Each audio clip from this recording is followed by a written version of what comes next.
Channel. Oke. Mas Ari, kira-kira udah siap untuk sharing kah? Siap. Oke. Oke, itu aja. Mungkin Mas Ari si waktu dan tempat dipersilakan Mas Ari. Oke, aku izin share screen ya.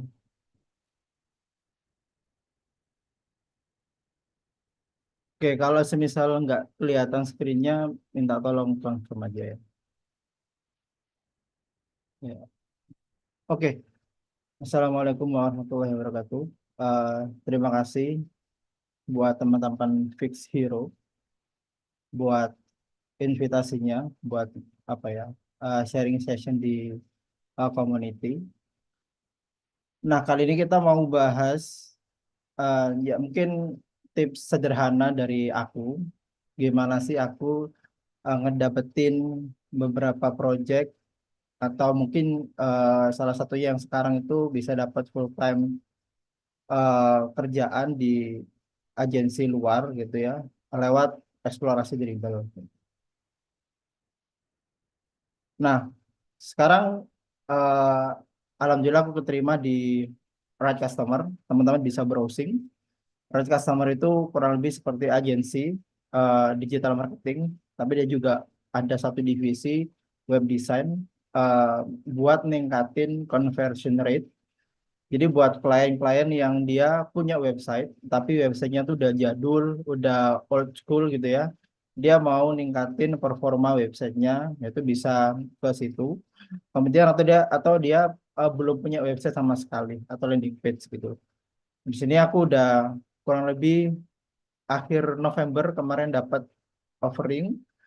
Di sini tentu apa paymentnya tiap weekend 1 minggu sekali gajian dan itu hourly rate karena dari mereka yang minta. Cuman waktu itu kan aku cerita background ini sedikit ya buat teman-teman.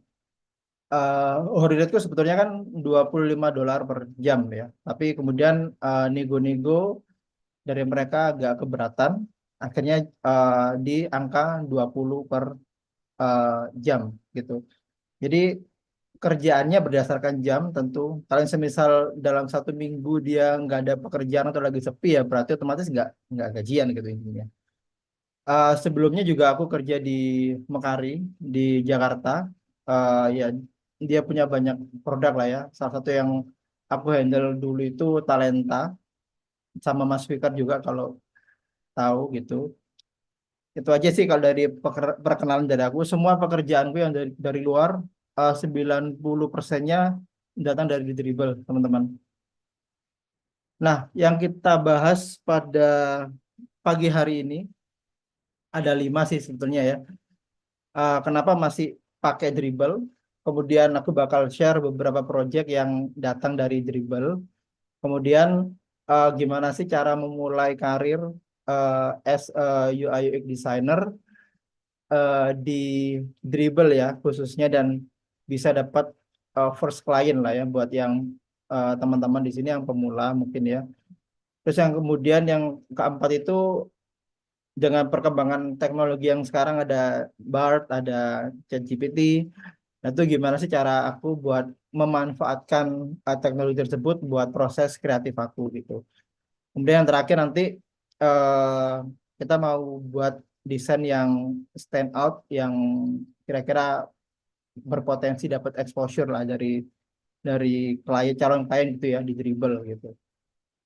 Kita mungkin masuk ke poin pertama gitu ya. Kenapa masih menggunakan dribble ya? Aku coba share. Di sini aku udah kasih note. Nah, kalau dari situs ini ya, similar web, dia ada compare, dia bisa nge-tracking gitu loh. Masing-masing website itu trafficnya berapa. Nah, aku kemarin ya sedikit riset gitu ya. Di Dribble itu pengunjungnya kurang lebih 13 juta per hari. Jadi sangat possible banget kalau semisal kita dapat klien dari situ. Tentu sayangnya bejibun ya, berbeda dulu dengan sekarang. Dulu kita mau main dribble harus pakai invitasi ke orang, kemudian kita bikin portofolio yang terbaik mungkin, terus kita send ke mereka, mereka kirim invitasi. Sekarang udah terbuka lebar nih kesempatannya sehingga eh, ya itu kurangnya sih kayak nggak ada kurasi eh, dari sana ya gitu. Kemudian potensi klien juga masih banyak dan terbuka dengan visitor yang segitu banyaknya kita bisa lihat gitu ya. Kemudian dari referensi secara visual bagus dan community-nya juga banyak. Community yang aku maksud itu kurang lebih seperti ini. Nah, ini yang contoh buat referensi yang masih bagus, masih oke ya menurut aku. Di Dribble itu mulai dari layouting, pemilihan warna atau typography ya. Mainin kayak typografinya tuh combine pairing antar font itu bagus. Dan seringkali aku cari referensi buat ngedesain, salah satunya juga dari Dribble gitu. Kemudian community, kita punya community itu banyak banget di Telegram, banyak banget. Salah satunya di Fix Heroes itu juga ada community-nya gitu. Kemudian ada komen, ada share, ada like itu yang membuat eh, apa ya kita itu makin semangat ketika kita eh, di komen love it, nice gitu, meskipun ya sedikit nyepam. Tapi at least itu kayak nambah apa ya semangat lah buat buat aku secara pribadi buat terus bereksplorasi. Kemudian di Facebook juga aku ikut dua komunitas ini di UX di Indonesia sama di UX Designer Indonesia.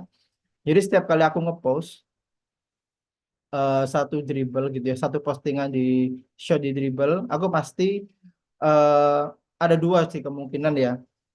Aku nge-shot di pagi hari, around jam 10 pagi jam 10 pagi sampai siang atau kalau nggak malam. Kenapa jam 10 pagi atau ya pagi? Biasanya di Telegram itu aktif-aktifnya ya di pagi hari karena apa yang kita perlukan adalah engagement ya teman-teman. Engagement ketika kita nge-shoot kita butuh like, butuh komen sebanyak mungkin agar postingan kita itu naik terus gitu. Makanya ada ada triknya sih sebetulnya. Makanya di studio-studio besar seperti yang kita tahu seperti Paper Pilar, OWW atau Odama, Kretia dan sebagainya, itu mereka punya tim dan punya komunitas khusus gitu ya. Jadi ketika membernya itu nge-shot satu desain di Dribble, itu semuanya wajib buat nge-komen. Makanya kalau kita lihat kan komennya seringkali template ya. Kemudian nge-share. Nah itu biar desainnya tuh masuk ke halaman pertama, populer gitu. Ya itu juga aku baru tahu itu belakangan ini ya. Karena aku sebelumnya nggak pernah ngikutin itu karena bagiku ketika desain kita itu relate sama klien, dibutuhkan klien secara kualitas bagus, nggak perlu pakai trik-trik seperti itu. Tapi itu bagus buat apa namanya dapat exposure lah di dribblenya gitu. Nah, kenapa kalau sore atau malam gitu? Karena kalau kita mau ngetargetin klien luar, otomatis kita punya different time ya antara Indonesia dengan luar gitu. Kalau di sini apa malam, kemungkinan besar di sana pagi atau siang gitu. Kurang lebih seperti itu. Jadi sering-sering aktif di dribble sendiri, sering komen, sering nge-share, nge-like, kemudian juga aktif di beberapa community gitu.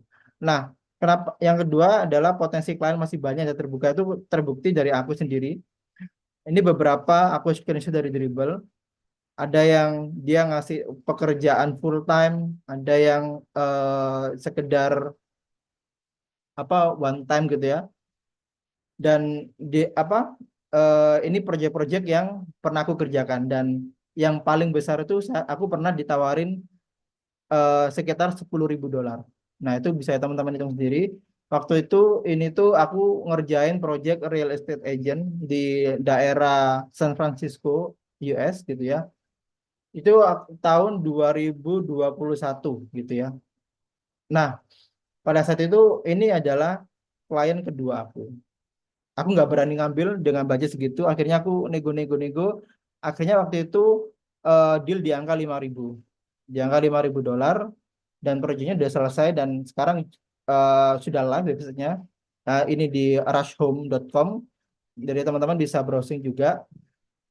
Eh, Kemudian ada juga yang dia nawar nggak sekedar landing page ya, ada yang dia kayak pitch deck gitu. Di sini seperti di California dia nawarin ini dalam bentuk rupiah memang karena di sana ternyata ada orang Indonesia. Jadi ya klien dia riset-riset lah ya berapa harganya dan lain-lain gitu. Akhirnya ya kurang lebih 11 sampai 13 per month. Itu sih dari apa materi pertama. Kemudian lanjut kedua, ini beberapa contoh real project yang pernah aku kerjakan selain yang tadi di Rush Home.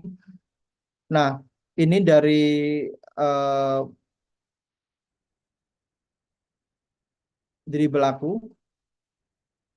aku eksplorasi, kemudian nah kurang lebih seperti ini.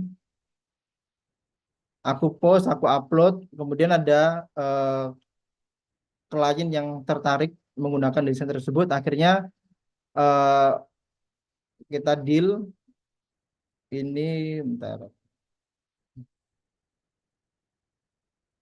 Oh my God. Oke, maaf teman-teman. Kayaknya ini kalau lagi deh. Tapi suaraku pending nggak ya di sana ya? Enggak sih, aman sih, Mas. Sorry, sorry, sorry. Aduh, apa ya bisa nge-lag ini ya? Ya dari apa namanya eksplorasi tersebut itu aku dapat oh,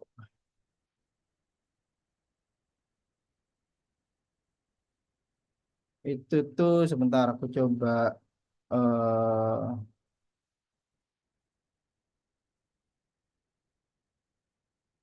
aku coba buka deh ya. Kemarin itu aku ngerjain ini. Nah dari apa namanya eksplorasi tersebut, kemudian dapat inquiry dari klien dari Squaredash gitu ya.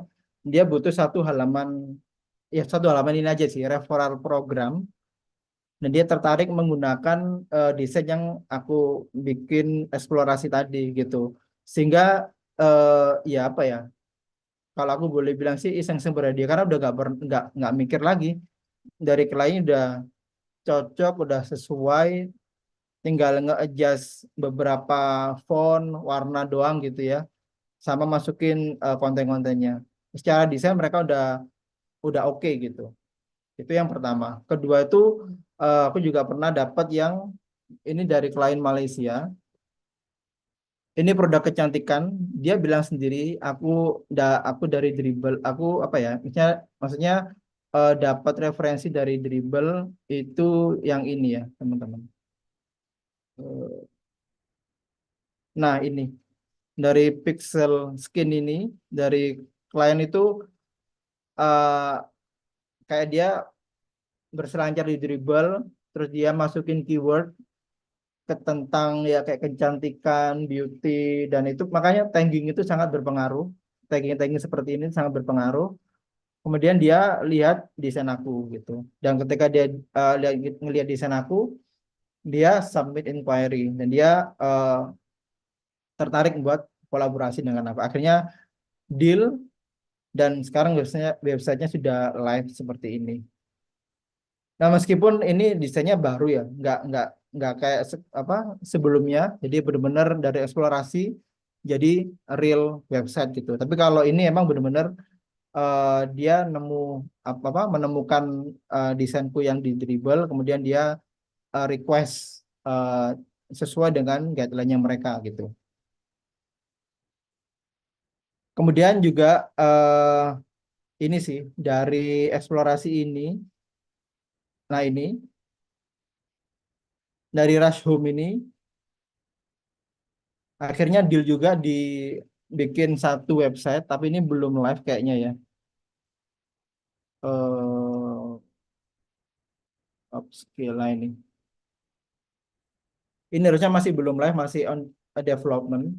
Jadi ini aku ngebantu mereka buat ngedesain website. Ini banyak banget apa page-nya. Nah, eh, tentu harganya pasti ngikutin ini ya, apa jumlah page-nya gitu. Kurang lebih seperti itu. Jadi bisa jadi dari eksplorasi yang kita bikin itu ada beberapa kemungkinan.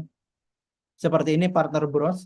Ketika kita bikin satu eksplorasi, benar-benar udah tinggal klien menyesuaikan dengan konten yang mereka punya dan dipakai gitu.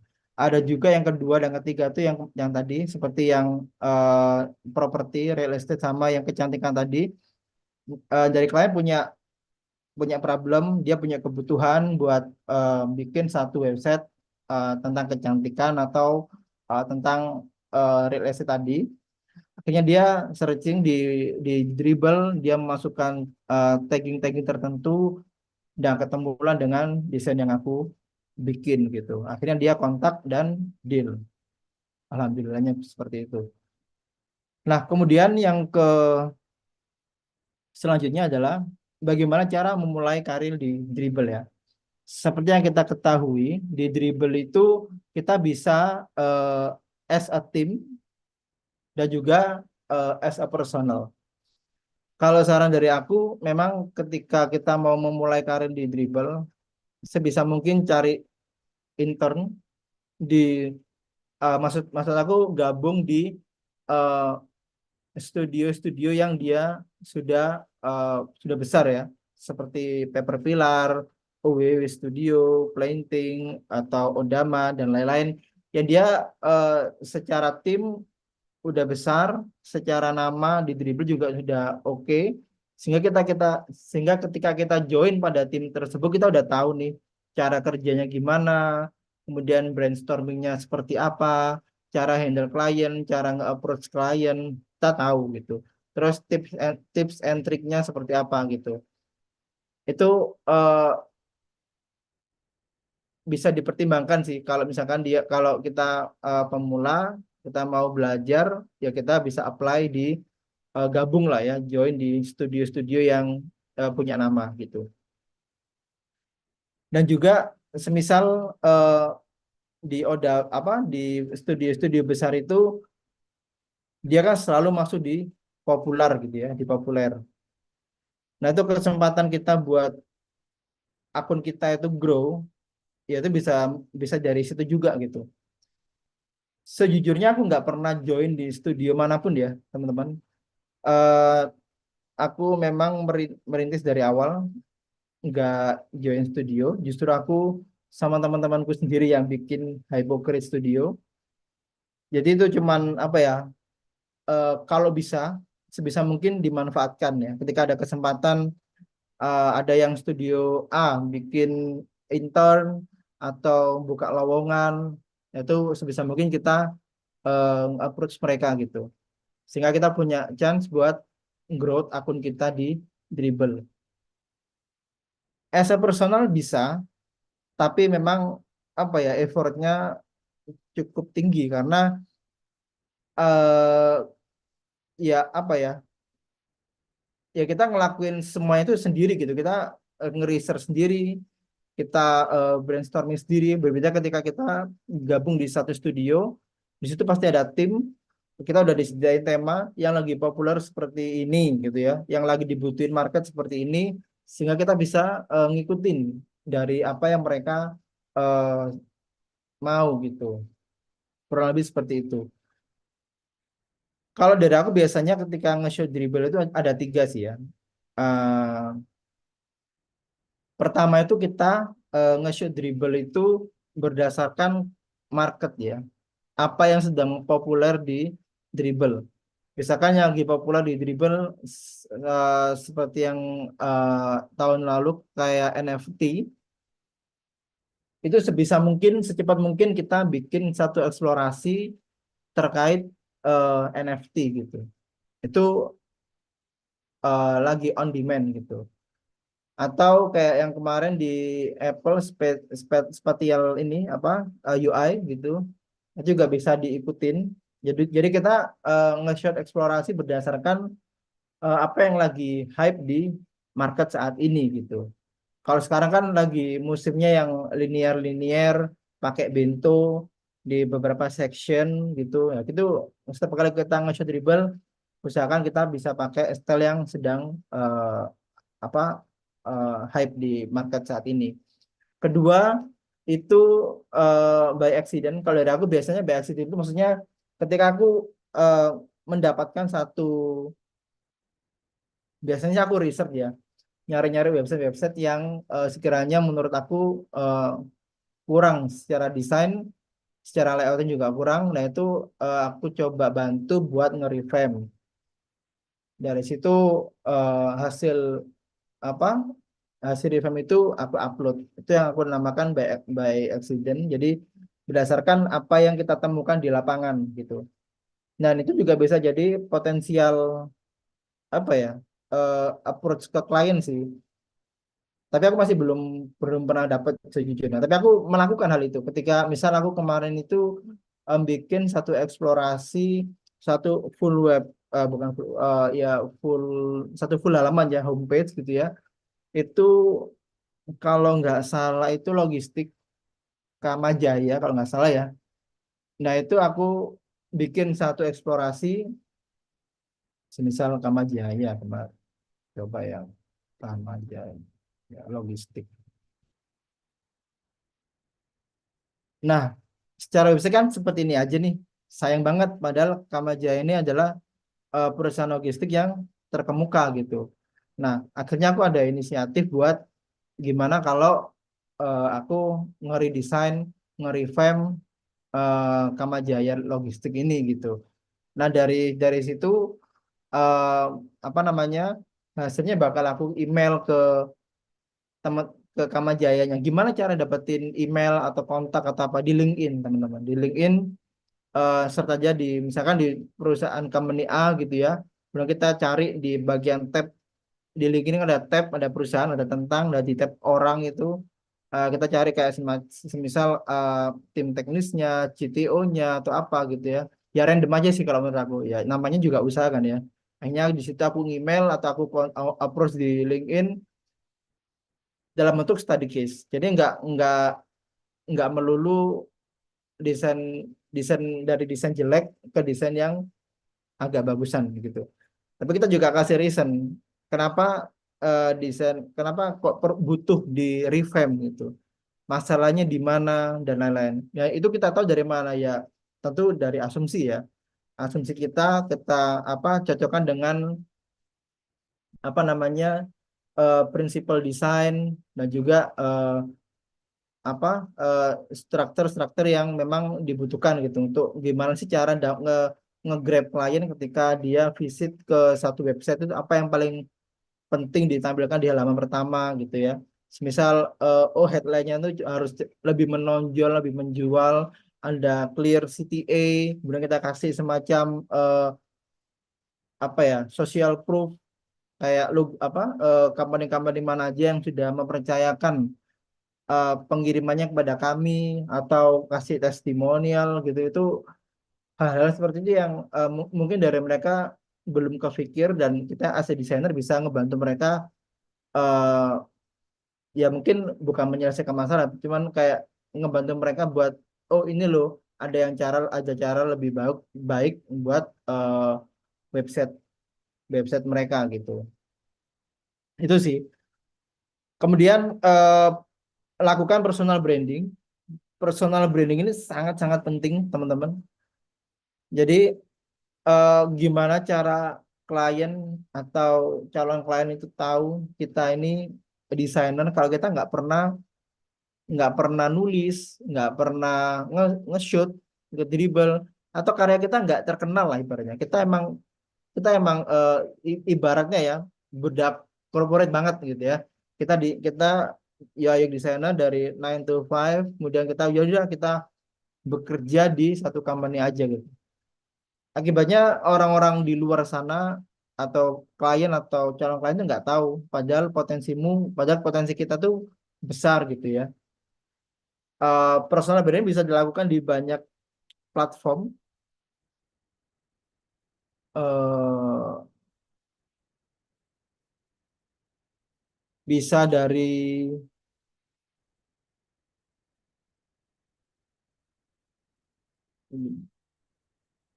di LinkedIn, seperti aku share, semisal. eh, ketika aku udah berhasil ngepost atau nge-shoot ya di Dribble gitu, langkah selanjutnya aku bakal share di LinkedIn gitu. Dari sini tujuannya adalah ngedapetin exposure ya, tentu dari circle kita, dari orang-orang yang mungkin belum kenal sama kita gitu. Kemudian juga di Instagram juga ngeposting eh, hasil kerjaan aku.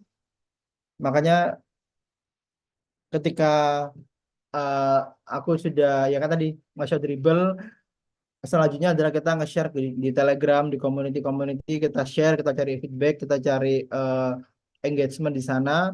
Salah satunya ada tadi di LinkedIn sama di Instagram. Atau bisa juga di Twitter nih, teman-teman. Di Twitter juga sekarang ini lagi lagi banyak banget yang nge-share. Seperti ini aku nge-share cuman satu modal seperti ini udah dapat 8.500 views. Apakah ada yang reach out? Ada, tapi bukan klien, tapi sama desainer minta tutorial sih misal. Kurang lebih seperti itu. Ya tapi nggak ada masalah. Dengan begitu orang itu tahu siapa kita, dan di situ kan kita bisa nge-build trust ya di Instagram, di LinkedIn. Bahkan aku pernah di reach out HR ya dari salah satu startup di Surabaya juga. Dia emang bener-bener tahu aku tuh dari LinkedIn, dari share-share kerjaan, bukan kerjaan ya, share-share kayak eksplorasi gitu di LinkedIn. Mereka nge-reach out aku gitu, buat join di company-nya mereka gitu. Makanya yang seperti aku bilang tadi, eh, sebisa mungkin personal branding ini kita eh, jadikan concern gitu ya. Kemudian yang ketiga adalah buat kita memulai karir di dribble itu posting atau shoot di dribble eksplorasi ya, minimal itu 2 kali seminggu gitu, minimal 2 kali seminggu, dengan sangat-sangat mengutamakan kualitas gitu. Apa kualitas itu bisa dari segi, tentu yang paling utama dari sisi visual ya, kan di dribble itu yang paling kita cari adalah dari visual. Kita nggak lihat secara experience, tentu nggak bakal ada di dribble gitu. Bakal ngaco semua, kecuali yang memang akun-akun yang dia memang concernnya di SaaS seperti Keitoto, di Fikri Studio, itu mereka memang eksplorasi, tapi bukan sekedar eksplorasi, tapi dia juga memikirkan secara experience-nya. Itu bisa kalian cek di apa namanya di Fikri Studio ya.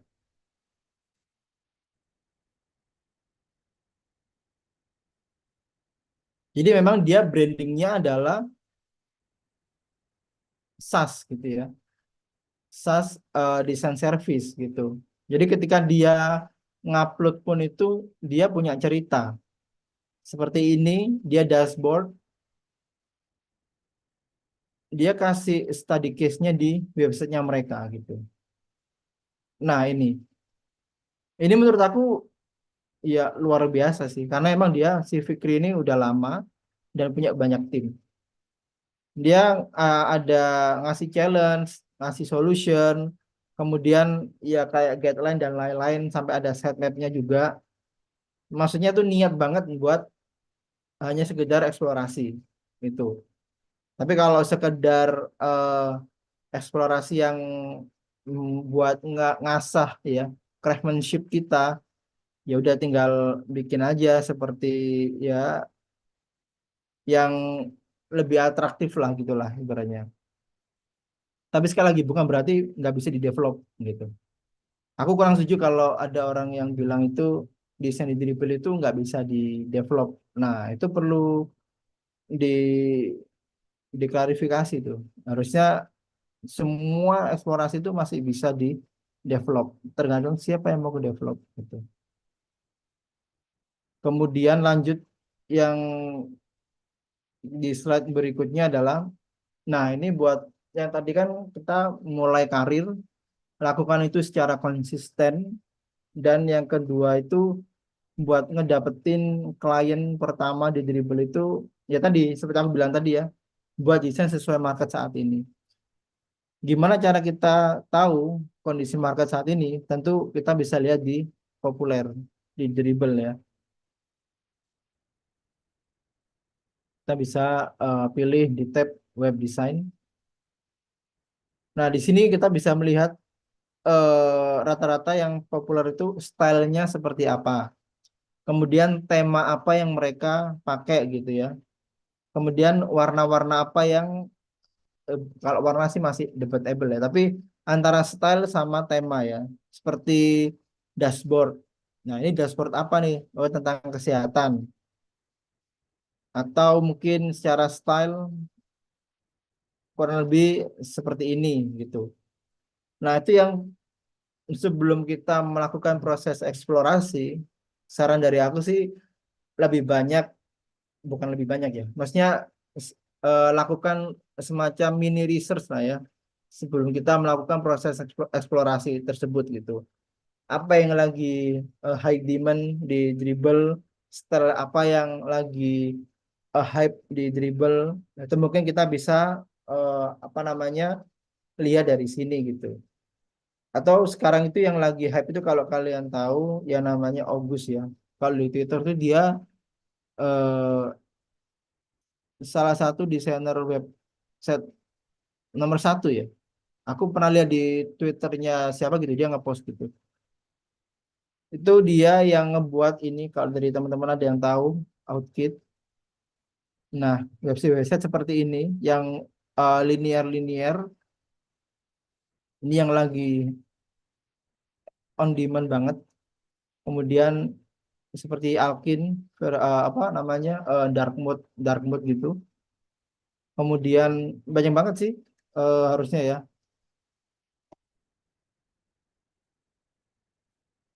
Tuh, yang kayak seperti ini.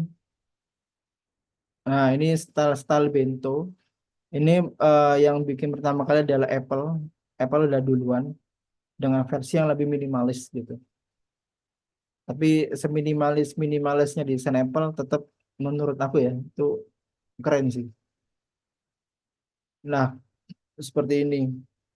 Ini yang lagi eh, paling banyak lah dicari lah. Tuh, ini udah gokil sih. Nah, bagaimana kita tahu style-style seperti ini? Ya tadi yang seperti aku bilang, eh, lakukan mini research gitu ya. Dan juga tingkatin skill ini sih, skill di Figma-nya dan apa namanya, perbanyak referensi. Nah ini yang ngedesain ya si August tadi ya. Di Dribble itu yang si August tadi yang orang Turki kalau nggak salah. Itu yang ngedesain. Kemudian aku coba lanjut aja deh. Nah, sebisa mungkin yang kedua tuh yang seperti aku bilang tadi ya, ketika kita melakukan proses eksplorasi, ketika kita post di Dribble, sebisa mungkin kasih cerita gitu. Nggak apa tinggal selesai ngedesain, diupload, udah selesai gitu. Tapi kita coba kasih semacam cerita. Cerita itu bisa kayak tadi yang di Fikri Studio tadi ya. Dia ngasih apa namanya eh kenapa dia akhirnya buat desain seperti ini dan lain-lain. Kalau kalian tahu di Dribble itu ada satu studio namanya Balkan Brothers. Ini aku ngikutin banget. Nah, itu dia di sini menceritakan proses kreatifnya mereka gitu. Ini kliennya itu backgroundnya apa, kemudian challenge yang dihadapi oleh klien itu seperti apa gitu ya. Kemudian dari mereka ngasih solusi dan hasilnya seperti ini gitu. Jadi nggak sekedar dia ngepost kemudian thank you for visiting atau apa gitu, nggak sekedar seperti itu. Tapi kita benar-benar ngasih semacam mini study case lah ya, mini study case gitu. Meskipun kalau buat eksplorasi ya, kalau di Balkan Brothers tadi emang benar-benar dia real real case. Tapi kalau sekedar buat eksplorasi ya tadi, biasanya aku memanfaatkan ini AI, ChatGPT buat brainstorming gitu. Nah, kemudian yang ketiga adalah buat thumbnail yang menarik gitu. Thumbnail yang menarik itu kurang lebih ya yang ada di Tubik inilah, Tubik Studio. Menurutku ini eh, oke. Dan ini jadi apa ya benchmark rata-rata studio yang ada di Indonesia. Kalau kalian perhatikan detail ya, itu ketika nge-shoot itu ada style-style seperti ini. Kemudian di Oryx, kalau kalian tahu Oryx itu dia punyanya si Sajon. Nah, ini dia. Nah, buat thumbnail-thumbnail yang berbeda gitu. Nah, kurang lebih seperti ini. Jadi, ketika kita nge-shoot itu kita juga memperhatikan tampilan di thumbnailnya gitu ya. Karena ketika kita klien buka dribble kan eh, yang pertama kali muncul adalah ini yang masuk di populer ini. Tapi ini yang apa ilustrasi ya lebih yang ilustrasi. Nah, itu bisa mungkin eh, ke website. Nah, kurang lebih kan ini kan yang masuk dalam kategori populer.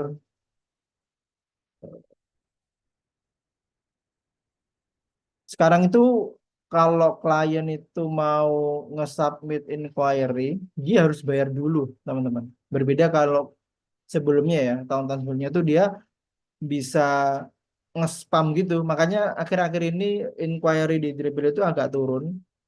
Itu yang juga aku alamin sih sebetulnya. Karena eh, memang apa ya, kondisinya seperti itu. Jadi ketika aku nggak punya akun yang ini sih, belum ada sih.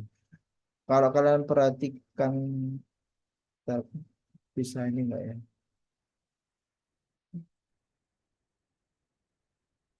Jadi kalau semisal apa klien itu mau nge-hire kita, dia tuh harus bayar dulu sebelum dia bisa nge-submit inquiry ke desainer. Makanya ini ada beberapa tips buat teman-teman, semisal mau nge-shoot ya di halaman di bagian captionnya itu sebisa mungkin.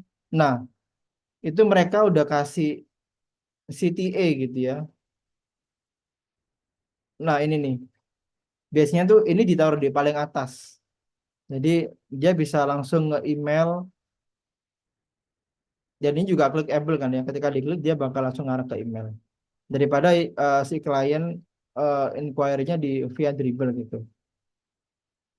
Itu fun fact yang aku juga baru tahu. Kemudian mm, mm, mm, ya seperti yang tadi aku bilang juga aktif di community ya. Aktif di community itu ya sering-sering like, sering-sering nge-share kerjaan teman atau komen lah ya paling paling at least oke ya, udah nge-like udah komen gitu, ngasih feedback gitu. Jadi dari situ kan pasti semisal eh, apa namanya kita udah ngupload nih, terus ada yang apa nge-komen nge-like itu kan kita bisa tahu tuh nama-namanya. Dan dari situ biasanya aku juga ngecekin satu-satu sih. Oh, siapa sih ini Muhammad Sultan gitu ya. Semisal aku buka, oh ternyata dia juga keren-keren gitu ya. Keren-keren terus. Nah, di sini juga bisa komen-komen lagi sehingga akun kita juga makin engage gitu buat dikenal di komunitinya si Dribble gitu. Kemudian yang terakhir tentu lakukan 1 sampai 4 tips ini secara konsisten ya. Seperti yang aku bilang tadi, minimal lah ya, 1 minggu itu eh, ngepost 2 kali lah, dan tentu mengutamakan dari sisi kualitas ya. Dan ya yang terakhir ini banyakin doa aja supaya ada yang nyantol lah ibaratnya. Kemudian nah ini yang selanjutnya adalah bagaimana cara aku buat memanfaatkan perkembangan teknologi atau AI ya saat ini gitu ya. Nah itu bisa ada dua kan sekarang ya, yang dia bisa ngegenerate aset ya di Midjourney. Sejujurnya aku belum pernah coba karena dia bayar teman-teman. Tapi aku ada temen sih, maksudnya yang dia biasanya nge-share aset gitu. Seperti Herdetia ini kemarin dia barusan nge-share hasil dia nge-generate aset dari Midjourney. Nah, aset-aset seperti ini yang bisa ngebantu ngebuat desain kita lebih powerful sih menurut aku. Tergantung promptnya nanti yang dimasukkan seperti apa. Tuh. Kemudian yang di chat GPT, kalau di chat GPT itu biasanya aku juga sebelum aku memulai proses kreatif, aku pasti buka chat GPT gitu. Kemudian aku biasanya kasih ya prompt seperti ini, create content for a landing page about consulting gitu ya, company with the common language and easy to understand. Karena kalau kita nggak masukin common language atau yang easy to understand itu biasanya bahasa-bahasa yang di generate itu bahasa-bahasa yang nggak common, kayak kaku, kayak terkesan robot gitu sih. Makanya biasanya aku tambahin easy to understand dan kayak pakai yang common language gitu. Nah, di sini dari ChatGPT juga langsung nge-generate gitu ya. Apa namanya? Mulai dari mana yang bisa kita pakai buat hero, mana yang bisa kita pakai buat ini, ada what we do, ada who we are gitu kan ya. Terus kemudian kenapa why choose us gitu. Kemudian ada CTA, get started today. Nah, itu bisa jadi satu landing page. Jadi kita nggak perlu mikir konten dan nggak perlu pakai eh, dummy text atau lorem ipsum gitu. Aku sangat menghindari banget semua desainku itu pakai yang namanya lorem ipsum. Tapi aku selalu pakai yang real text-nya. Meskipun itu ngegenerate dari AI. Itu it's okay teman-teman. Jadi ini ngebantu banget buat proses kreatif. Setelah ini biasanya aku cari referensi ya di Pinterest, di Dribble buat apa mood board gitulah ibaratnya. Nah ini sih yang aku maksud memanfaatkan teknologi AI buat ngebantu proses kreatif kita. Itu bisa pakai Bard by Google atau ChatGPT. Tergantung kita kebutuhannya apa gitu ya. Kita tinggal kasih prompt ke ChatGPT dan seharusnya bisa di-generate dengan baik gitu. Kemudian buat ngebantu nge-generate image atau nge-support aset-aset gitu, biasanya aku juga bukan bukan buat ya, tapi aku biasanya nyari-nyari di Midjourney. Karena kita ada Discord-nya sih. Jadi di situ tinggal ada eh, teman-teman yang udah generate aset, tinggal kita bisa pakai gitu. Kemudian yang terakhir sih harusnya ini ya. Ini tuh tips membuat desain yang stand out ya. Stand out. Ini versi aku, disclaimer aku juga desainku juga nggak bagus-bagus amat, to be honest. Jadi nggak seperti yang ada di studio-studio gitu yang keren-keren. Ya aku juga masih belajar juga. Tapi ini hal-hal yang aku lakukan eh, selama ini sehingga ya itu proven kayak dapat banyak inquiry gitu ya. Nggak pernah sepi sih. Setiap bulan itu minimal ada 2-3 lah, 2 atau 3 inquiry yang masuk, itu pun ada yang deal, ada yang enggak tentunya gitu. Tapi at least ada gitu. Dan juga saran dari aku sih nggak terbatas di apa namanya apa di dribble ya. Kita bisa juga kan main Upwork kalau kalian tahu. Dan di sini juga kita bisa bisa banyak banget nemuin job-job yang relate sama pekerjaan kita. Aku juga barusan dapat apa namanya label top rated. Jadi ya alhamdulillah. Jadi sini aku juga mau sharing aja buat teman-teman. Jadi pintu rezeki itu banyak, gak hanya di satu platform. Jadi manfaatkan semua platform-platform yang potensial ya, seperti yang tadi Upwork, Fiverr mungkin. Tapi kalau Fiverr nggak aku pakai karena ya kalian tahu sendiri itu produk dari Israel. Ini debatable ya, tergantung preferensi masing-masing. Aku juga nggak menyuruh kalian ngeboikot sama sekali nggak. Tapi ini murni dari preferensi aku. Aku juga punya akun Fiverr sejujurnya, tapi udah lama aku nggak pakai gitu karena ya tadi isu ya. Kemudian ada di Dribble, ada di Behance. Aku juga main di Behance, dan di Behance ini emang khusus aku shot-shot yang ya ada aku kasih cerita lah. Sebetulnya di Dribble juga kita juga bisa kasih cerita kayak di Behance ya.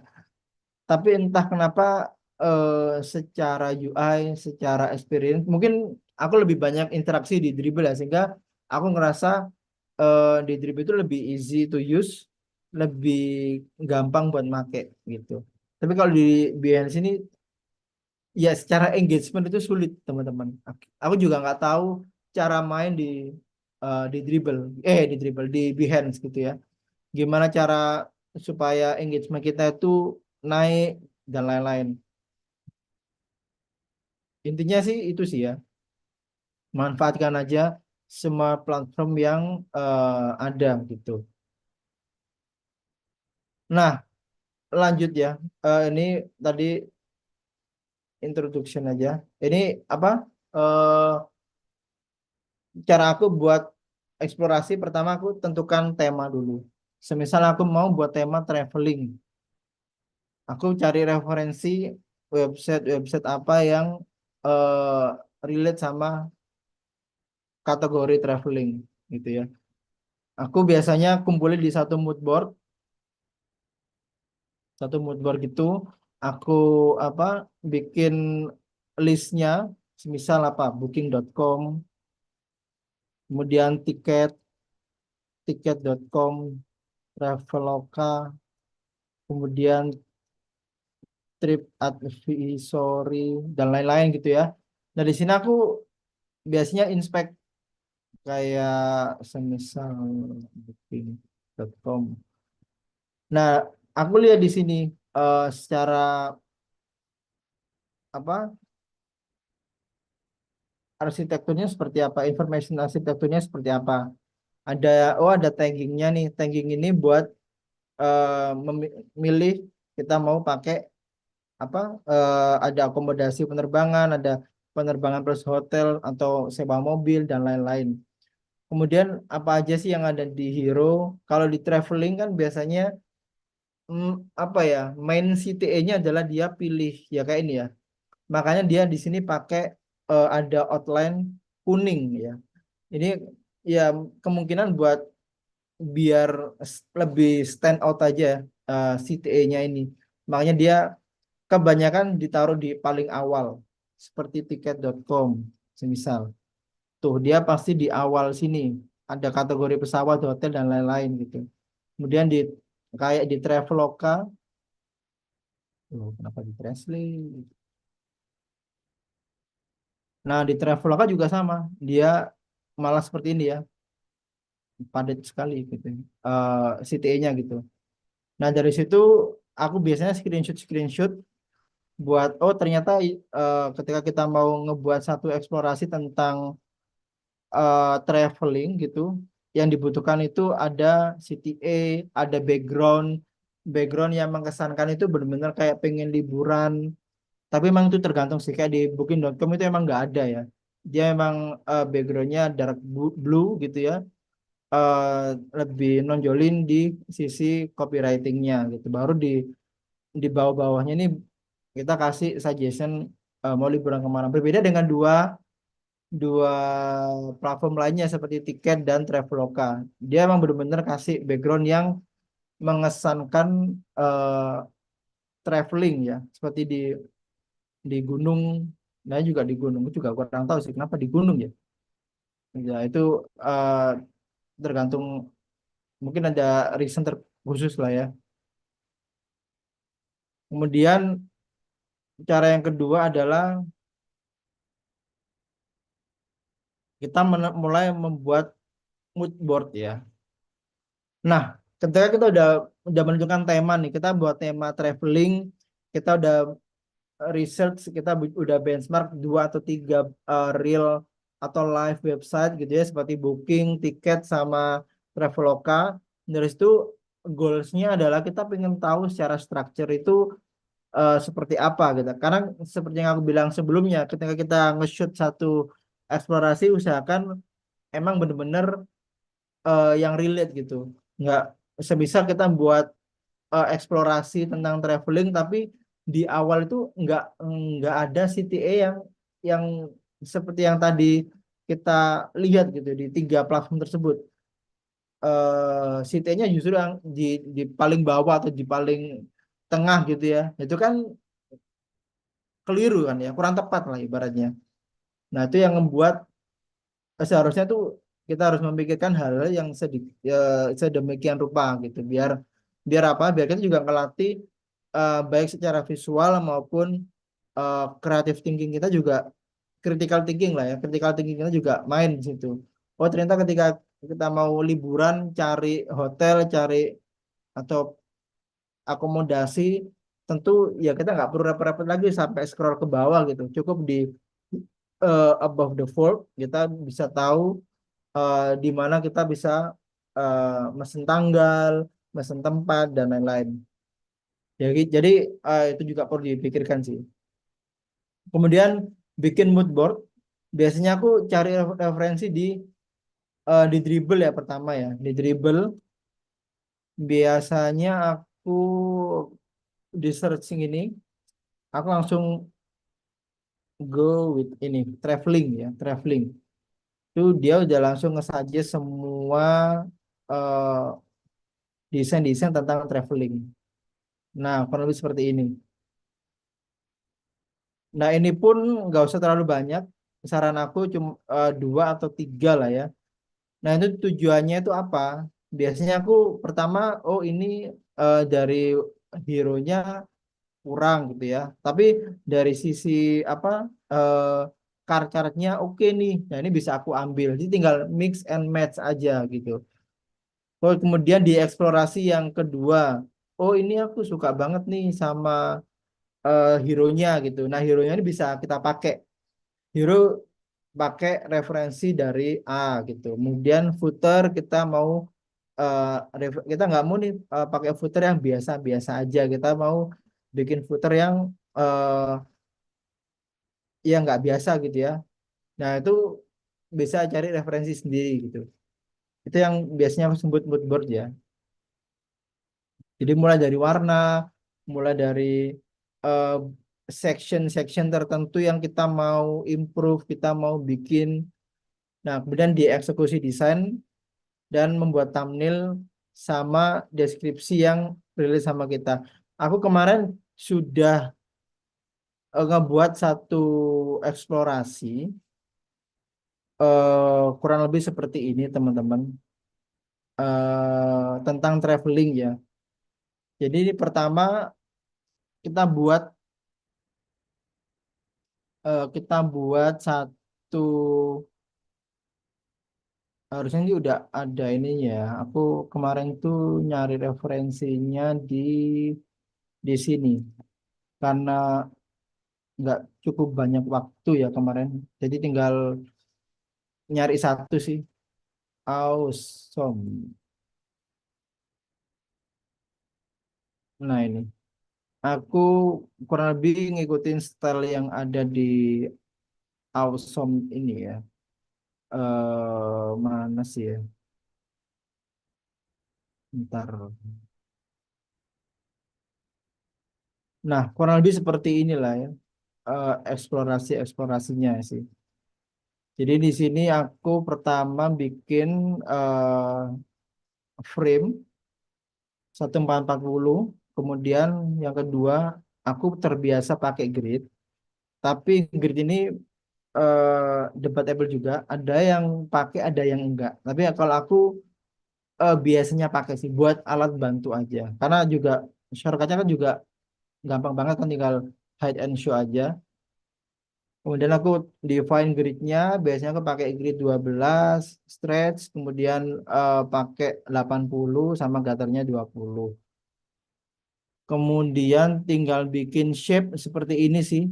Ini kalau awalnya kan seperti ini, tinggal kita pasang di sini, eh, tinggal kita mainkan di corner radiusnya. Biasanya aku mentok itu di 24 harusnya ya, cukup. Nah, ini harusnya udah cukup sih. Nah, terus kita bisa define dari mulai apa kontennya ya. Oke, semisal kita mau pakai tag apa konten yang ada di blocking, semisal temukan akomodasi berikutnya juga bisa sih. Si nggak kelihatan. Nah, ini mungkin bisa. Oh, terbatas. Ini ya biasanya pakai eh 80, kemudian di captionnya 24 cukup sih. Nah, ini logonya. Kemudian cari gambar yang relate. Ah, waduh, jangan gini dong. Oh, gimana ya? Harusnya sih cukup. Eh,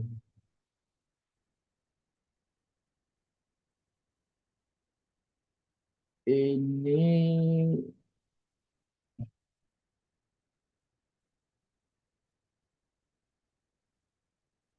tuh nggak usah pakai ini ya, langsung aja ya.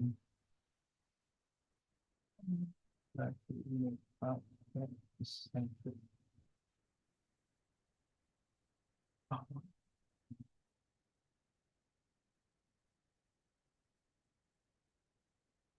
Oke, kemudian kita pakai ya, kemudian ini langsung dipasang di sini.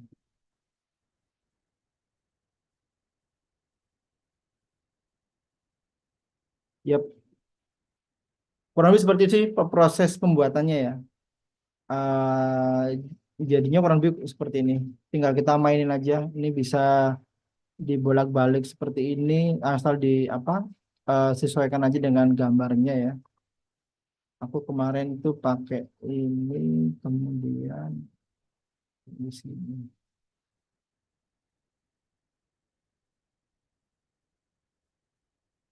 Dah, berarti eh, kurang lebih seperti ini. Kemudian setelah kita udah bikin, langkah berikutnya adalah kita membuat thumbnailnya gitu. Thumbnailnya kita mau seperti apa gitu. Thumbnail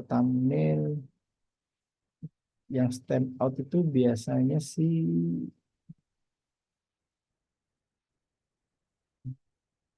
nah ini oke sih.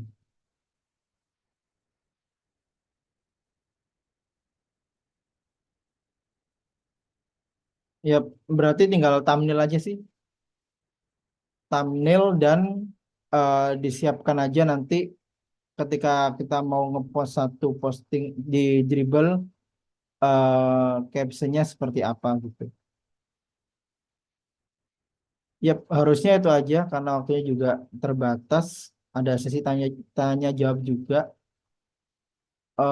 Kurang lebihnya aku mohon maaf.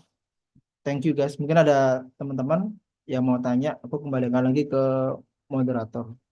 Oke, thank you Mas Ari untuk sharingnya keren banget, daging daging kali. Tadi kelihatan tadi juga di Upwork sama Di dribblenya like-nya banyak banget itu mas. Jadi kebayang lah dengan kita eksplorasi dribble gitu.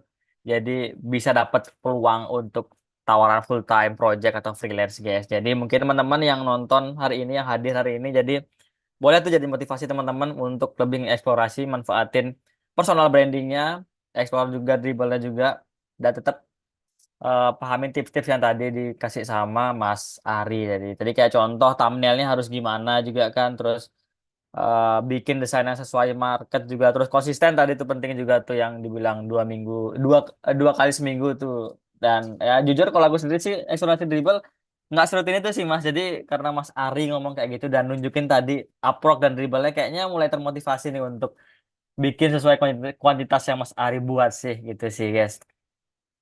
Oke, di Slido udah banyak pertanyaan nih Mas. Nah, mungkin Boleh, kasih tahu boleh. teman-teman.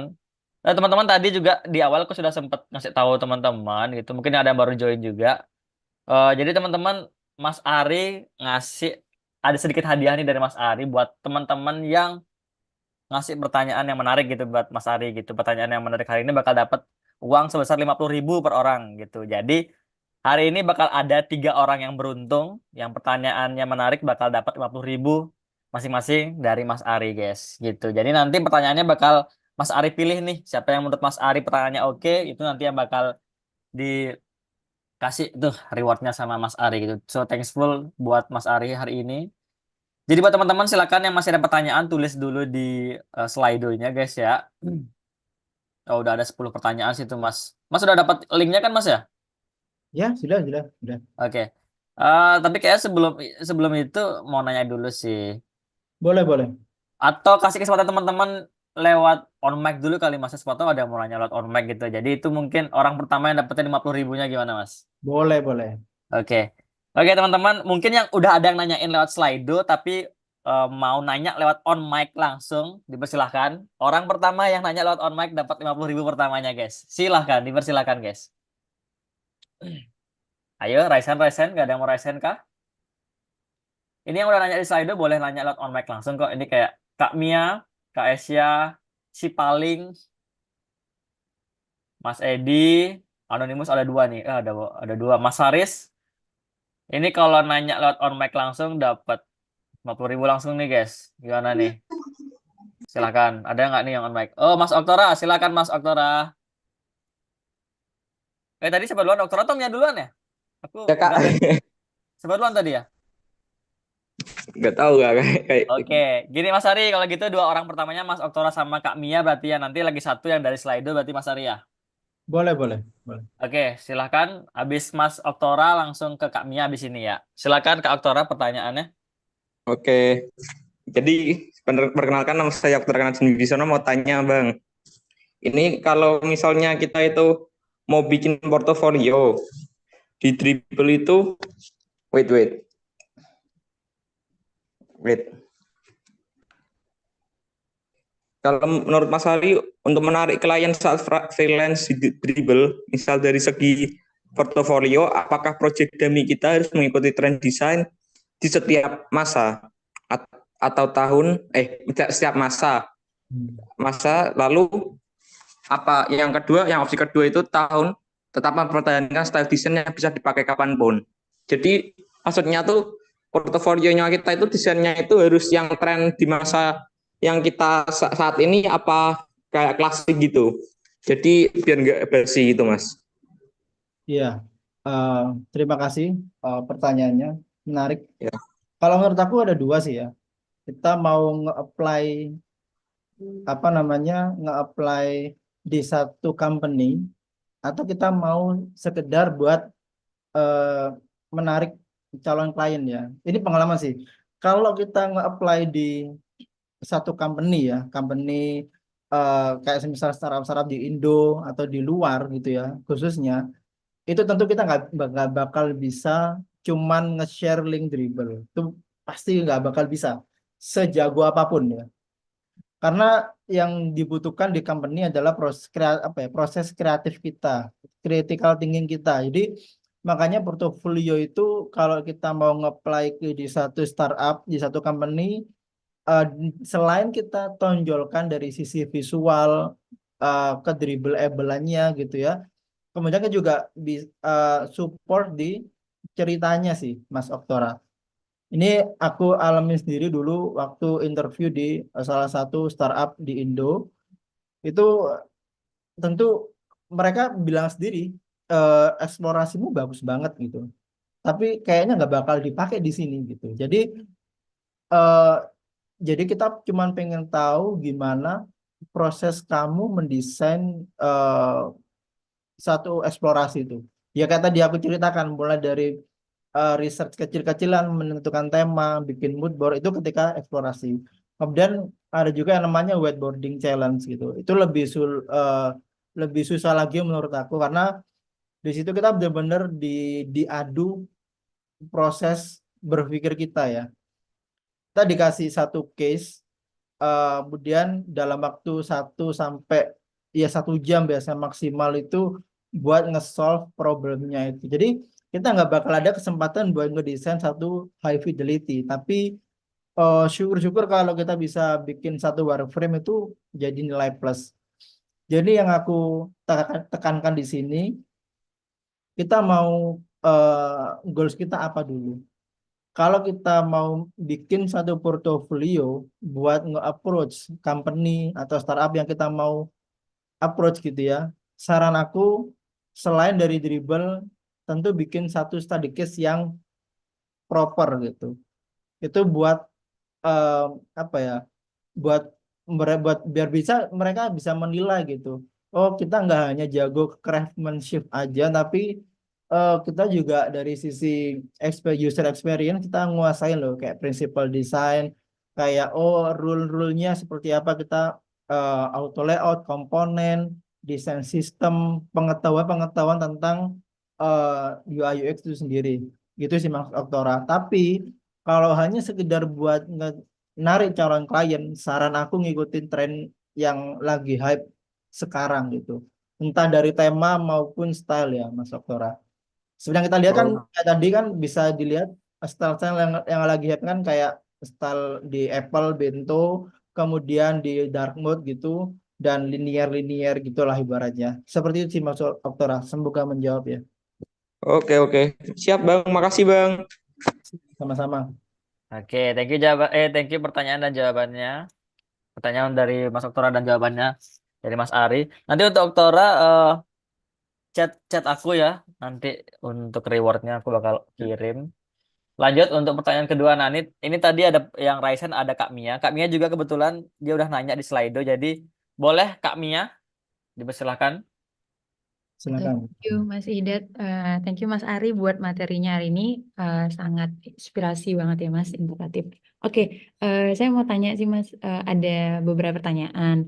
Jadi yang pertama itu hashtag itu ngaruh juga nggak ya Mas? Atau emang headline kita yang harusnya itu lebih ke to the point aja gitu. Ini kita lagi ngedesain apa gitu ya Mas? Itu pertanyaan pertama. Baru yang kedua itu eh, sharing dong Mas, pengalaman Mas selama apa freelance juga ya remote dengan klien luar negeri itu quotationnya dari Dribble itu emang udah langsung disediakan atau apakah ada pernah terjadi kendala gitu Mas selama Mas jadi freelance, dan juga gimana sih cara research rate card kita itu gimana Mas? Oke, mungkin dari aku itu Mas. Thank you Mas sebelumnya. Mantap pertanyaannya. eh Pertama aku jawab pertama dulu. Tagging sangat berpengaruh, sangat-sangat berpengaruh. Jadi aku coba share screen lagi ya. Hmm, izin share screen ya, Mas Idat. Nah, di Dribble itu ada dribble.com/tag ya. Yang di sini adalah kumpulan dari tagging-tagging yang populer. Pertama, dulu harusnya ada satu website ya, yang dia tuh bisa nge-generate tagging. Tapi aku lupa websitenya apa. Jadi kita tinggal masukin, misalnya kita eh, traveling gitu. Kemudian ketika di submit, di enter itu udah keluar tuh tagging-tagging yang relate sama si traveling tadi. Tapi secara populer atau enggaknya itu masih bisa diperdebatkan. Tapi aku lupa websitenya apa. Mungkin kalau dari teman-teman ada yang tahu bisa di share di komen. Tagging sangat berpengaruh, Mia. Eh, jadi kalau aku best practice dari aku biasanya seperti ini. Aku coba salah satu desainku ya. Ini deh, payroll disbursement. Nah, di sini kalau dari secara apa title header ya, headline ya, payroll disbursement dashboard gitu. Kemudian taggingnya aku pakai yang relate seperti employee, HR dashboard, human resource, admin, kemudian SAS gitu ya, atau payroll, disbursement, hal-hal yang relate sama apa yang sedang kita desain. Karena semisal kita as a client ya, atau kita mau hire, kita mau cari desain lah ibaratnya. Terus kebutuhanku tuh pengen cari desain-desain yang traveling gitu. Traveling ya udah dari klien bakal nge-search traveling. Nah, traveling ini nantinya dia bisa muncul by tagging, by judulnya, apa ya, title-nya. Misalkan ini, oh nggak ada. Ya ini, virtual traveling, dia bakal muncul. Kemudian di tagging, traveling, dia juga bakal muncul gitu. Jadi tinggal disesuaikan aja. Semisal accommodation, itu juga pasti kan masih relate sama si traveling tadi. Makanya aku juga masih ini sih, apa namanya, masih belum tahu apa tipsnya supaya kita mudah cari tagging-tagging yang populer atau yang apa namanya, yang mudah dicari gitu. Aku sendiri juga masih trial and error gitu. Tapi yang pasti kalau dari aku sih sarannya kuatin dulu di quality desainnya. Setelah desain itu good quality, baru kita bisa pakai good tagging ya. Pakai tagging-tagging yang relate sama desain yang kita pakai gitu. Semisal yang paling gampang ada real estate. Real estate adalah apa? Tinggal kita bikin aja real estate, properties, kemudian home, house, residence gitu ya. Itu tagging-tagging yang cukup common. Ditambah lagi yang seperti yang tadi aku bilang di dribble tagging, di dribble text ini kita bisa cari tagging-tagging yang apa? Yang paling banyak dipakai lah ibaratnya seperti itu. Semisal kalau real estate apa ya? Home. Page. Ya ini real estate, kemudian eh ada harusnya. Itu tinggal cari aja di sini gitu sih, Mia. Jadi untuk tagging sangat berpengaruh, sangat-sangat berpengaruh. Jadi maksimalin aja, cari tagging-tagging yang relate.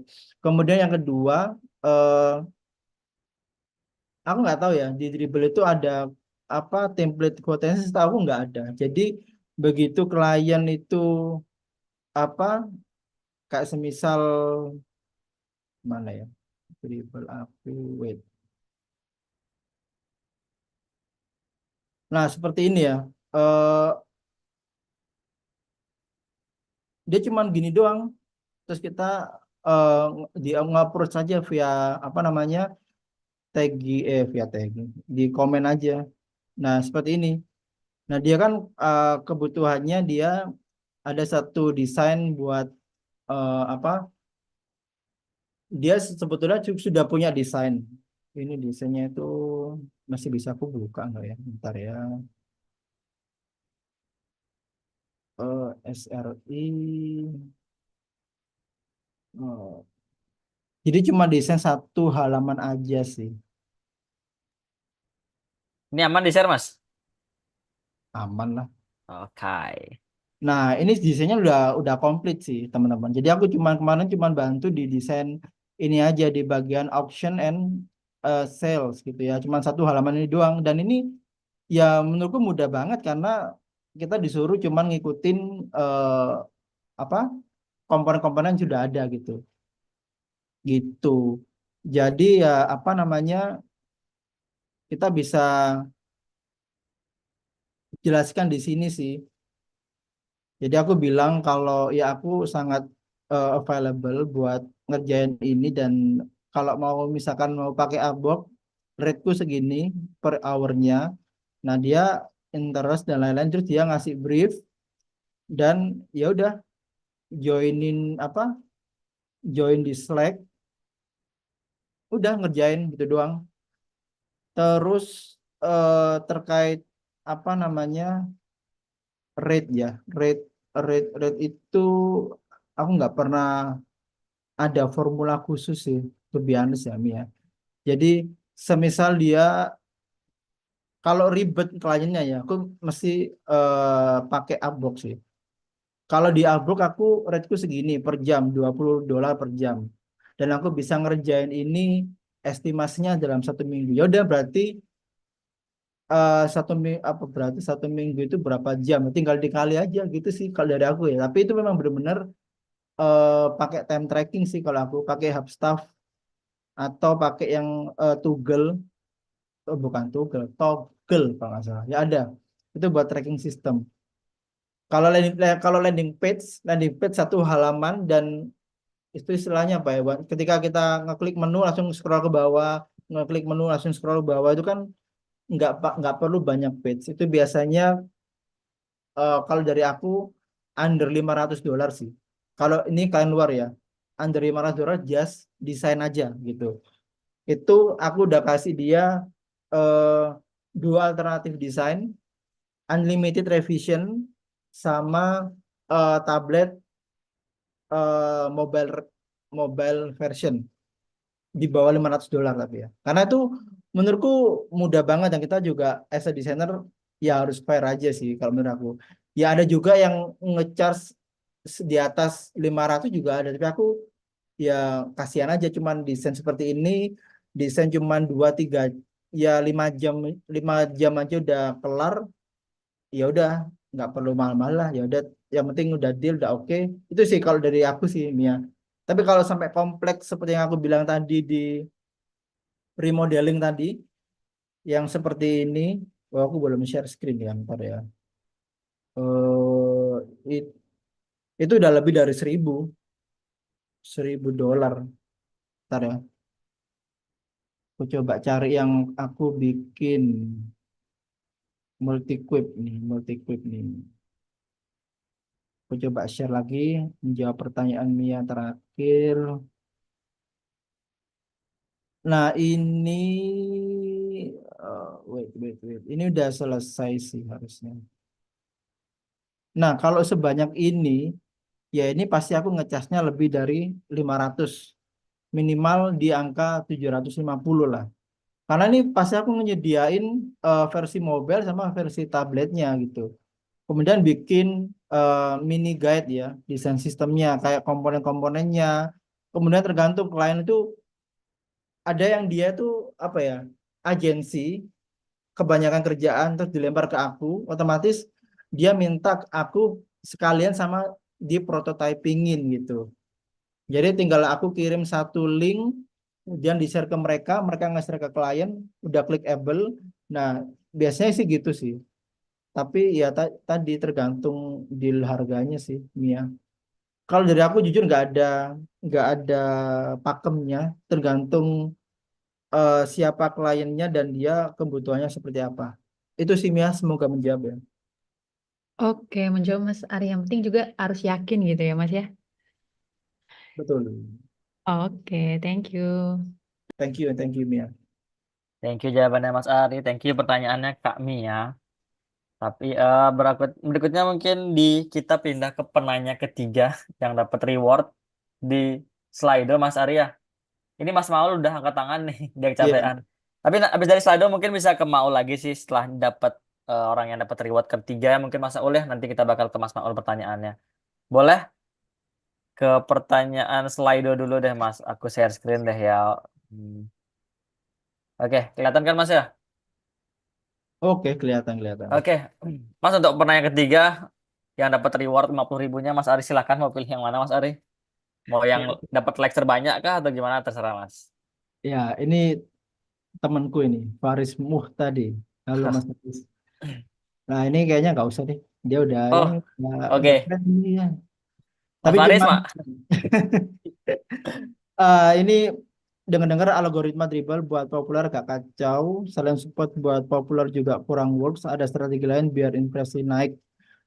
eh Kalau kemarin aku ikut apa namanya eh sharing sessionnya di Halo Designer, kebetulan yang isi itu teman kita juga di Happy Happy Miliarta, dia eh, founder dari Odama Studio. Dia memang bilang seperti itu.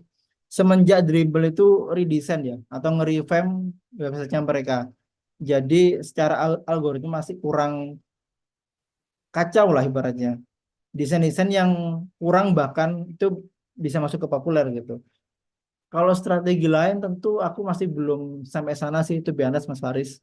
Tapi kalau dari aku sendiri, aku yakin ketika desain kita itu berkualitas, kemudian kita kasih value di desain kita, aku yakin kita nggak perlu capek-capek sih buat mikirin algoritma ya, karena algoritma itu kan bisa di ini sih.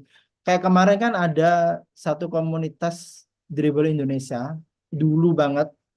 Dia tadi eh, desain-desain yang kurang, akibatnya saling support, saling nge-like, saling engage. Itu desain-desain yang kurang bagus ya, itu malah masuk ke populer. Itu yang kemarin sempat jadi apa perbincangan lah. Janganlah bikin seperti ini ngerusak, ya ngerusak bukan ngerusak pasir, yang ngerusak style di dribblenya sih.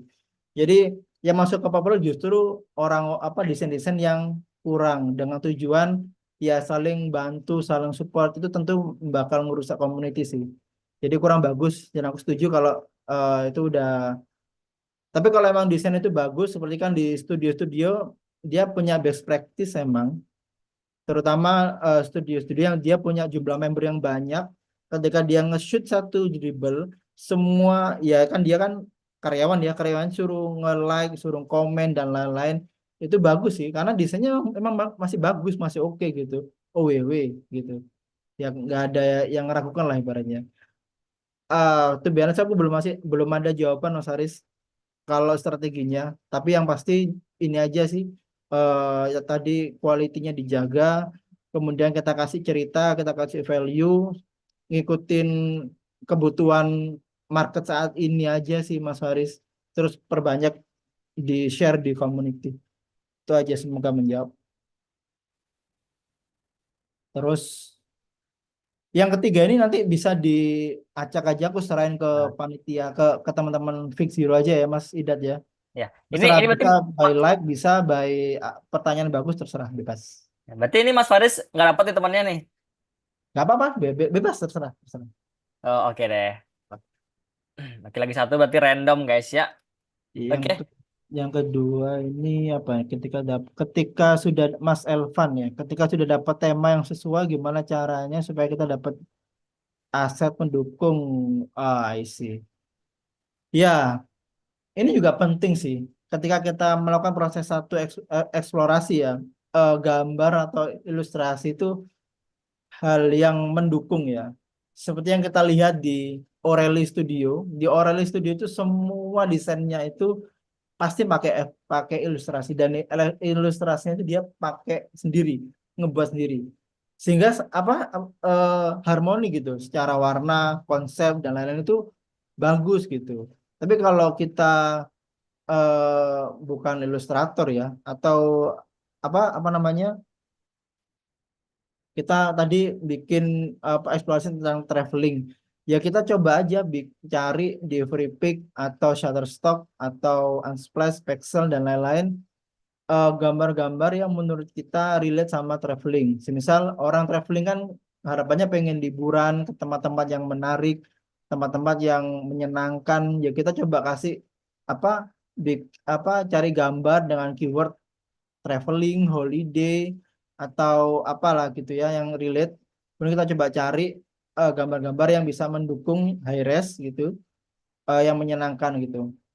Ya nggak harus gunung sih, kayak tadi dua platform Traveloka sama Tiket, kenapa harus gunung gitu. Ya mungkin orang keluarga terus belakangnya ada Jatim 4 atau apa gitu mungkin ya.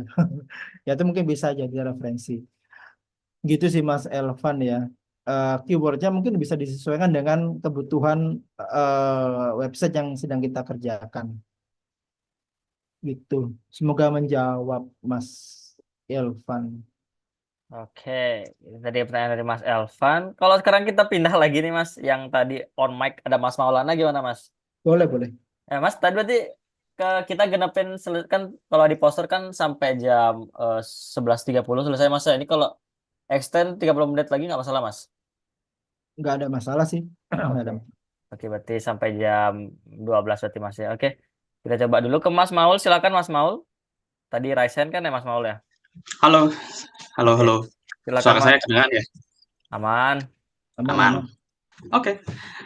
Izin nanya nih untuk ke Mas Arifianto. By the way, terima kasih sebelumnya udah dikasih opportunity buat nanya. Nah, saya mau nanya nih. Jadi Mas Arifianto tadi sempat ngejelasin ya, ketika kita upload shooting kita ke Dribbble, itu kita juga sebaiknya perlu nambahin caption ya, untuk ngenarasiin hasil eksplorasi kita itu seperti apa gitu. Nah, saya mau klarifikasi lagi nih. In case kalau misalkan kita untuk ngelakuin eksplorasi itu kita udah ngelakuin riset dulu nih, kayak misalkan in-depth interview, kualitatif, konsep testing, dan segala macam bentuk riset, lalu kita tuangkan itu semua ke captionnya Dribbble, apakah itu akan attract klien, calon klien, atau prospek kita itu untuk calling ke kita gitu. Nah, yang saya pengen tahu dari Mas Arifianto adalah, apakah Mas Arifianto juga sebelumnya udah ngelakuin hal yang semacam itu? Dan kalau misalkan sudah, apakah memang ada impact gitu? Bahwa ketika kita nambahin hasil research kita itu ternyata, oh ya, dapat attract nih, nge-attract klien untuk calling ke kita. Nah, saya mau klarifikasi itu. Nah, untuk kedua, ini nih, sebetulnya masih berhubungan juga sama pertanyaan saya yang pertama. Jadi kan saya pernah dengar lah pendapat beberapa klien yang ternyata mereka menganggap rendah kerjaan desain gitu. Karena seolah-olah hasil ngedevelop atau engineer atau software developer itu kerjanya lebih berat daripada desainer. Maka daripada itu desainer harusnya dibayar lebih rendah rendah dong daripada IT engineer itu. Nah, menurut Mas Fianto ini setuju nggak? Dan kalau misalkan setuju itu ada nggak cara supaya kita hasil desain ini nggak dipandang rendah gitu sama klien gitu? Nge-leverage desain kita itu caranya gimana sih gitu? Inti pertanyaannya itu untuk yang kedua. Nah, lalu untuk yang ketiga, maaf nih banyak ya. Yang ketiga, Mas Arifianto pernah punya pengalaman di scam nggak? Maksudnya ini ada Mas Arifianto mungkin dapat project nih dari Dribbble katakanlah, terus ternyata setelah dikerjain, kliennya ngilang gitu loh. Pernah punya pengalaman nggak? Dan untuk nge-overcome itu gimana ya caranya? Nah, mungkin barangkali 3 pertanyaan itu sih gitu. Lalu ini terakhir ya, ini saya punya masukan untuk tim Fixtures ya. Saya tuh bingung ya, kan ini di awal-awal kita tuh udah di-guide untuk ngajuin pertanyaan di platform Slido itu. Tapi kenapa tiba-tiba di akhir itu malah ngasih kesempatan dulu on mic gitu. Padahal kan kita gitu penanya itu kan udah ngajuin pertanyaan di Slido gitu. Jadi kok malah tiba-tiba kayak di ini orang ngantri nih terus tiba-tiba ada orang masuk gitu ke antrian di tengah-tengah gitu loh, kesannya malah kayak gitu. Nah, ini masukan saya pribadi aja ya, don't take it to personal gitu ya. Oke, terima kasih. Ya, mungkin buat teman-teman Fix Zero mungkin bisa jawab setelah ini ya. Eh, Bagus sih pertanyaannya. Tentu portofolio itu seyogianya eh, bercerita ya. Tapi kembali lagi tergantung kebutuhan sih, Mas Maul ya. Kalau kalau nge-attract klien harusnya lebih dikuatin yang secara visual. Karena klien tentu nggak punya banyak waktu ya ngebaca satu persatu study case kita gitu. Oke, study case kita bagus banget, detail banget, tapi ketika dilirik ke atas desainnya wadidaw gitu. Ya nggak masuk juga gitu. Atau sama nih, eh misalkan klien butuh butuh desainer buat dia full time, buat dia kerja di perusahaan mereka. Jadi dia pengen desainer ini memiliki dua skill. Skill pertama ada skill good craftsmanship, sama yang kedua adalah good critical thinkingnya, kreatif prosesnya gitu. Ya dia pasti lihatnya tentu di banyak platform ya. Dia bisa lihat dari Medium, cara dia berpikir seperti apa, cara nyelesain masalah seperti apa, cara ngelakuin research pakai metode apa, in-depth interview dan lain-lain.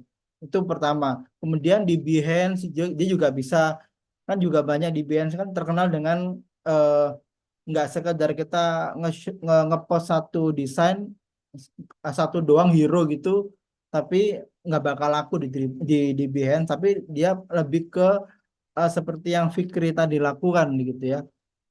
Dia sampai menyediakan behind the scene-nya gitu. Kenapa sih kita bikin desain seperti ini? Oh, ternyata background story-nya seperti ini. Kemudian kita kasih solusi seperti ini. Kita benchmark pakai ini gitu. Eh, Kalau aku jujur pakai keduanya, Mas Maul. Ketika aku nge-apply di satu company di Mekari dulu, aku pakai apa selain dari dribble bahkan. Jadi pakai real project yang pernah aku kerjakan. Waktu itu aku ngerjain satu landing page sama satu dashboard. Dulu aku kerja di education platform ya. Jadi aku ngerjain dashboardnya si dosen sama ngerjakan landing page buat kayak semacam platform cari kerjaan gitu. Nah, di situ aku tuangin semuanya dalam satu Notion gitu ya. Mulai dari background story-nya, kolaborasi sama siapa aja, kemudian aku butuh data seperti apa di dashboard dosen itu, aku jelasin semua proses kreatifnya. Dan ketika aku nge-apply di satu company tersebut, nah apa ternyata memang dipertimbangkan hal seperti itu. Terbukti ketika aku interview di level VP, itu aku di challenge. Ini dari dua study case tadi ya, website cari kerja sama dashboard tentang dosen. Itu bener-bener aku pertama nge-present karena interview tentu nggak banyak waktu. Aku langsung di apa shortcut gitu ya, dari problemnya apa, solusi yang kamu tawarkan apa, dan ketika ada case seperti ini gimana kamu cara menyelesaikan itu. Ketika aku ngelamar atau nge-apply di satu company sangat membantu, dan nggak bakalan dilihat link dribble kita, karena tadi aku bilang desainmu bagus nih, itu yang bilang orang dalam sendiri di company tersebut. Desainmu keren-keren tapi nggak bakal dipakai di sini gitu. Yang kita pakai di sini adalah bagaimana cara kamu itu menyelesaikan satu masalah, dan solusi apa yang kamu tawarkan ke kita gitu. Karena secara desain sistem dari udah ada, pakem-pakemnya juga sudah ada. Tinggal proses kreatif atau critical thinking aja yang kita perlukan, sehingga dribble itu cuma pemanis saja. Dan yang kedua yang sekarang aku kerjain di Right Customer, itu memang dia benar-benar ngomong sendiri, aku suka pekerjaanmu di dribble, aku pengen kamu kerja buat aku misalnya, intinya seperti itu. Jadi dia nggak nanyain proses thinkingnya seperti apa, itu enggak sih Mas Maul. Jadi mungkin kalau aku bilang kayak tadi ya, ada dua ya portofolio yang kalau kita memang benar-benar fokus nyari klien nih, nyari klien, kalau biar klien tuh tertarik itu kan berarti dari sisi visual. Dari sisi visual. Sedangkan deskripsi itu menurutku pendukung aja. Berbeda sekali kalau kita memang approach-nya memang kita mau kerja di satu company, itu beda banget. Jadi dua-duanya pasti kepake dan aku pakai gitu. Impact-nya adalah kalau yang aku pakai study case, aku keterima waktu itu di Mekari as a UI designer. Di sana aku handle produk talenta, bikin dashboard payroll, bikin disbursement, yang mungkin dari teman-teman yang udah pakai talenta itu juga aku impact-nya bisa keterima di sana. Dan ya kalau di sisi perusahaannya tentu kita berimpact ya, tinggal kita tahu aja OKR-nya sesuai atau enggak. Tapi kalau dari klien ada impact-nya enggak? Ada. Impact-nya adalah kalau di right customer itu adalah kita ada sesi meeting sama kliennya ya. Ya meskipun bahasa Inggrisku pas-pasan, tapi aku menyimak gitu. Jadi antara bos sama klien sama aku as a designer di invite ngobrol mereka apa ya, kayak nge-share kebutuhan mereka itu apa scope-nya seperti apa, dia pengen stylenya seperti apa dan lain-lain, secara structure dan lain-lain. Kemudian setelah selepas itu ya kita bukan brainstorming sih ya, dari klien dari bosku itu dia ngejelasin lewat Loom, nge-record video. Terus kemudian apa namanya, dari aku eksekusinya. Eksekusi tentu aku refernya ke brief yang si bosku bikin tadi. Aku bisa share enggak ya? Bentar ya.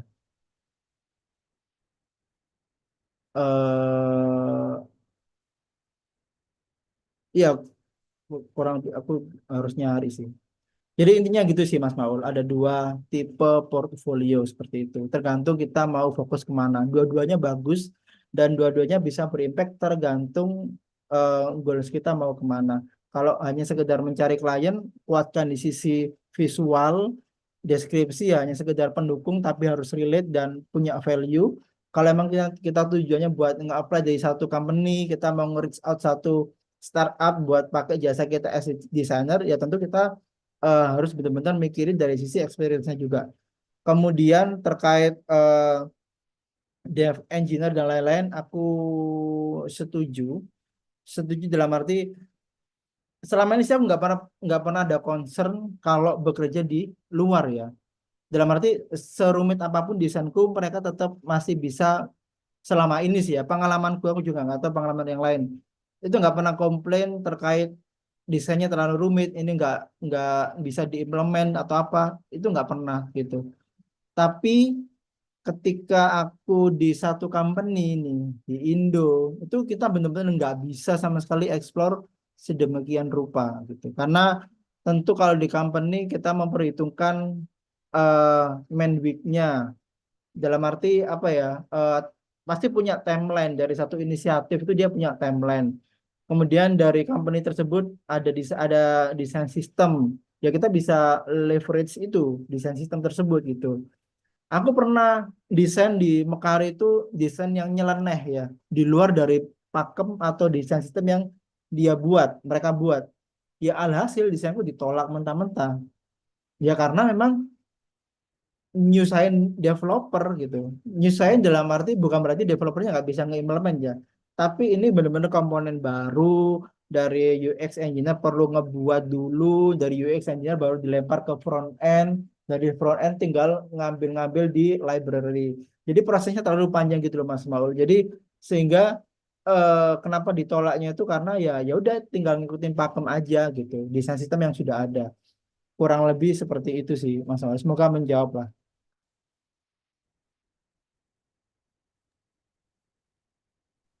Gimana Mas Maul? Pertanyaannya ada pertanyaan lanjutan kah? Atau sudah cukup jawabannya?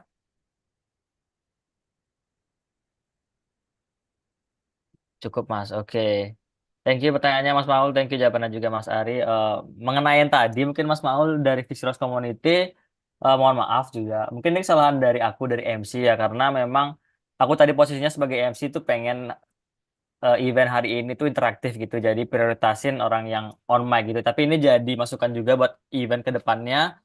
Mungkin kita bakal prioritasin sesuai yang kita seru dari awal sih gitu. Jadi sebelumnya Mas Maul, sorry ya Mas Maul ya. Oke, Mas Ari, mungkin kita bisa lanjut lagi satu atau dua pertanyaan lagi di Slido mungkin Mas ya. Iya boleh boleh Mas. Mungkin pertanyaan yang udah kejawab lewat materi atau udah dijawab sama pertanyaan sebelum-sebelumnya mungkin bisa di skip Mas. Jadi boleh dipilih lagi satu atau dua pertanyaan lagi Mas. Oke, bentar. Anomus, apa gimana cara setting dribble kita agar desain eksplorasi kita bisa muncul nah ini kalau bisa muncul dalam satu pencarian, kayaknya nggak ada sih. Hmm. Kayak kita sebagai yang desainer sudah di-approve dari sisi pertanyaan aku kurang paham, to be honest. Tapi kalau yang aku pahami, nggak ada tools di Dribble itu buat agar desain kita itu muncul di satu pencarian ya. Kalau kalau pertanyaannya muncul di populer, ya itu tadi tergantung engagement dari desain tersebut itu benar-benar banyak yang nge-like, banyak yang komen, banyak yang interaksi di desain tersebut, otomatis desain itu akan naik gitu. Itu sih best practice-nya seperti yang ada di materi sebelumnya gitu. Kemudian lanjut, apakah gaya desain mempengaruhi traffic dribble? Kemudian apakah untuk menaikkan traffic dribble harus subscription pro? Yang kedua, nggak harus subscription pro. Aku juga sering kali lihat beberapa desain yang bagus-bagus itu ternyata dia nggak subscribe pro secara personal, tapi dia join di salah satu agensi desain gitu. Ya tadi aku bilang bisa kita bisa berkarir di UI UX design di Dribble itu bisa join as a team atau bisa pakai yang personal gitu. Apakah gaya desain mempengaruhi traffic? Tentu iya kalau menurut aku ya. Kalau kita desain kita lempeng-lempeng aja ya, kayak biasa-biasa aja, ya ya ya kurang lebih akan tenggelam sendiri sih ya. Makanya seperti aku bilang tadi, usahakan sebelum kita nge-upload satu karya, sebaiknya lakukan research dulu gitu. Yang populer itu apa, kemudian di awards, kalau kalian tahu situs award itu kan apa sih yang lagi, style-style apa yang lagi hype di Twitter itu. Makanya sebelum desain itu banyak lakukan proses kreatifnya tadi, bikin mood board, footer kalau di Dribble itu kan banyak macamnya ya, nggak hanya yang sekarang tuh yang ada yang logonya besar terus dikasih overlay, itu kan baru, itu kan bisa bisa kita pakai gitu buat nge-attract calon klien gitu, menunjukkan kalau kita tuh udah ngikutin style yang ada. Soalnya ada yang bener-bener bilang, aku coba kemarin itu di Alkin, tapi aku nggak nggak ngelanjut sih karena aku jujur nggak bisa ngikutin stylenya mereka, karena stylenya mereka ya kayak yang tadi aku tunjukin di karya-karyanya August tadi, itu bener-bener menurut tingkat dewa sih. Aku belum sampai sana, jadi aku nggak ngambil meskipun itu lewat inquiry ku ya. Dia minta satu desain landing page buat developer gitu ya, kayak cuman ada waiting list aja, cuman CTA-nya dia masukin email terus subscribe, tapi dia mintanya desain stylenya tuh kayak outkit, terus kayak wiza.com, terus kayak yang tadi aku share itu yang dark mode itu yang ada linear itu. Nah itu aku ya bisa sih, cuma butuh waktu yang lama, jadi aku nggak ngambil gitu, meskipun secara price itu mereka offer sekitar $1.000, tapi itu komplit ya. Ada tiga page ya, kurang lebih seperti itu. Terus apa lagi ya pertanyaannya? Oke, Mas, karena udah jam 12, mau pertanyaan terakhir kah atau dicukupkan, Boleh, Mas? boleh, boleh. Oke. Pertanyaan terakhir silakan deh. Apa yang ini nih? Kalau remote dengan luar negeri tanpa melalui third party kayak Abok, Fiverr, gimana cara memastikan keamanannya biar gaji? Nah ini sih, jujur aku sendiri juga nggak bisa mastiin sih. Berbeda kalau kita kerja di company ya, kayak Yoel Sumitro, dia dia join di perusahaan Deliver Hero sebagai senior director gitu ya. Dia memang kerja, dan dia emang relocate di Berlin, Jerman. Kemudian Mas Raufan, dia tinggal di Tokyo. Dia kerja di satu company, Mas Briandito, yang punya tiny tiny web, ya kayak bikin doodle-doodle gitu. Jadi dia kan sebelumnya dia kerja di Grab Singapura, terus sekarang dia kerja di Jepang as a employee memang. Jadi kalau secara gaji dia pasti tepat waktu karena dia emang kerja as a full time. Ada benefit-benefit yang dia gunakan. Berbeda kalau misalkan aku nih di sekarang yang di rate customer, memang tulisannya itu full time. Full time dalam arti aku kerja itu mulai dari jam 9 malam sampai jam 5 pagi memang. Dan ada tiap minggu ada weekly scrumnya. Ngerjain apa, mau apa yang sudah selesai, kita sampaikan di situ. Dan gaji pun ya kita terima per week. Tiap akhir week, minggu ya. Hari Jumat kita submit invoice, Senin udah cair. Biasanya Selasa, paling mundur Rabu. Nah, tapi kalau semisal dalam company-company tersebut jarak customer nggak ada kerjaan desain mas, gimana? Ya nggak kerja memang. Nggak, apa yang kita kerjakan nggak ada. Karena kita dibayar per jam. Ketika desain kita selesai atau nggak ada desain lagi, ya udah aku sih nyari di Upwork kah, apa rutin di mengeksplorasi desain kah, di Dribbble. Makanya as a freelancer aku saranin bener-bener jangan hedon sih ya, tetap sediain apa part-part buat dana darurat, dana buat misal klien sepi atau apa. Itu sih kayak Mas Kuku Aldi itu kan dia kerja di Upwork ya, dalam arti dia remote di Upwork di 3 company guys, 3 company. Dia hitungan juga hourly rate apa ya, per jam gitu ya. Kalau dia cerita kenapa dia sampai ambil 3 job. Dia cerita kalau karena buat menjaga-jaga kalau di company yang pertama ini sepi job gitu. Makanya dia nyari lagi, sebelum sepi job dia cari lagi, dan seperti itu sih cycle-nya sih buat yang tanya ya. Jadi emang deg-degan iya memang. Kadang kita nggak terikat sama company tersebut gitu. Itu sih, that's all. Oke, itu tadi pertanyaan sekaligus nutup acara kita di pagi hari ini, guys ya. Ya udah siang sih ya. Tapi sebelum acara selesai, aku mungkin minta teman-teman untuk on cam kita dokumentasi foto bareng sama Mas Ari, guys ya. Yuk, yuk on cam guys sebelum kita